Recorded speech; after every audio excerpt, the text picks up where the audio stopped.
Good morning, India, but at the same time, good evening, my American friends. In America, I'm sure you guys are going to sleep now. Here in India, in Delhi to be precise, I got up little early. For me, getting up at around 6:30 is very unique because, to be very honest with you, I hardly see any sunrise. Today, I got this opportunity. Again, sorry, my friends, for the benefit of larger audience, I have to shift to the Hindi. सुबह सुबह जब अपने छत पे गया तो ये सोच के कि थोड़ा सा प्राणायाम करूँगा, ये जो कोरोना लुक है और कोरोना का जो एक डर और भय है, योगा उसका एक उपाय दिख रहा है। लेकिन जो ये मेरा दिमाग है वो बड़ा शरारती है, उधेड़-बुन में रहता है, अपनी ही दुनिया में, अपनी ही सोच में, बड़ी बड़ी बातें और बड़े बड़े इशू को लेके बैठ जाता है। मेरे पास एक झूला है, छत पे बैठा झूल रहा था और यूट्यूब में बीबीसी का एक डॉक्यूमेंट्री मैं देखने लगा और फिर ये इंडो पाकिस्तान रिलेशनशिप के ऊपर वो चला गया और बरबस ही मुझे याद आया,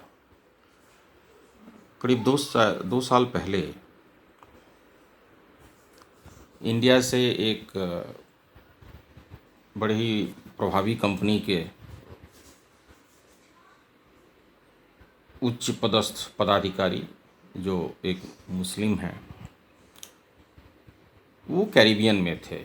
तो किसी ने मुझे बताया तो मैंने उनको अपने डिनर पे इनवाइट किया।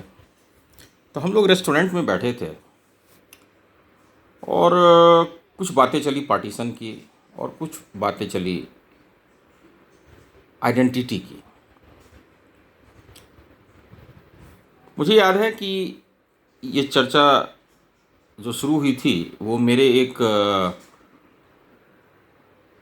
स्टेटमेंट से हुई थी, जब मैंने ये कहा था कि आप जितने मुस्लिम हैं वो तो हकीकत में हिंदू हैं, क्योंकि आपके पुरखे कन्वर्ट हुए थे, या तो ज़ोर ज़बरदस्ती से, या किसी पद के लोभ में, या धन के लोभ में, या जो आतताई मुस्लिम आतताई बाहर से आए थे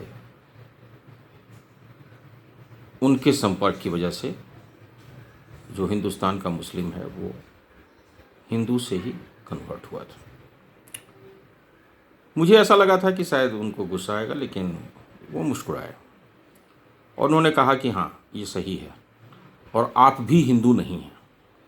तो मैं थोड़ा चौंका कि जन्म जन्मांतर का ब्राह्मण आदमी, मैथिल ब्राह्मण, मुझे ये कह रहे हैं मैं हिंदू नहीं हूँ, ये कैसे? तो उन्होंने कहा कि जब ग्रेट अशोका, जो अशोका द ग्रेट, जो वर्ल्ड उनको जिस रूप में जानती है, जब उन्होंने बौद्ध धर्म को अपनाया था तो तकरीबन पूरा का पूरा हिंदुस्तान बौद्ध हो गया था, जो उनका कहना था। और हिंदुस्तानी क्यों, इस बौद्ध को वो चाइना लेके गए, इंडोनेशिया, बर्मा, जापान तक लेके गए और आज भी इन देशों में बौद्ध धर्म है। और फिर उन्होंने हमसे क्वेश्चन किया कि जिस बौद्ध धर्म का उद्गम स्थल इंडिया है, आखिर इंडिया में बौद्ध इतने कम क्यों हैं, जबकि जापान बौद्ध है, जबकि चाइना का कुछ पार्ट कह लें, म्यांमार का कुछ कह लें, श्रीलंका का कह लें, ये बौद्ध हैं, ऐसा क्यों है? मेरे पास बड़ा स्वाभाविक रूप से इसका उत्तर नहीं था। और फिर उन्होंने जस्टिफाई किया इस चीज़ को और कहा कि शंकराचार्य के समय में जब एक बार फिर से सनातनी धर्म, या जो भी हिंदू धर्म हम कहते हैं, वो अपने रूप में आया तो हमने सारे बौद्ध को यहाँ से या तो भगा दिया उन देशों में, और हम सभी बौद्ध से फिर हिंदू कन्वर्ट हो गए। So basically we are reconverted. अब बौद्ध से पहले जो धर्म था वो तो सनातनी धर्म था, या हिंदू शब्द एज सच उसके साथ नहीं जुड़ा था। तो उनका ये कहना था कि हम सभी जो हिंदू हैं वो बौद्ध के कन्वर्टेड हैं। अब ये मेरे लिए भी एक रिविलेशन था कि ये तो बड़ी अजीब बात हो गई भाई, कहाँ मैं इनको ब्लेम करने चला था। लेकिन मुझे भी एक मौका मिला जब उन्होंने गंगा जमुनी तहजीब कहते हैं और उसका उन्होंने उदाहरण दिया। तो मैंने उनसे एक बात पूछी, नाम लेना उनका उचित नहीं होगा, वैसे अभी मेरे बड़े अच्छे मित्र हैं वो, और चूँकि बड़े जानकार हैं तो गाहे बगाहे उनसे डिस्कशन भी होता रहता है। मैं उनको फ़ोन करता रहता हूँ उनके पॉइंट ऑफ व्यू को जानने के लिए।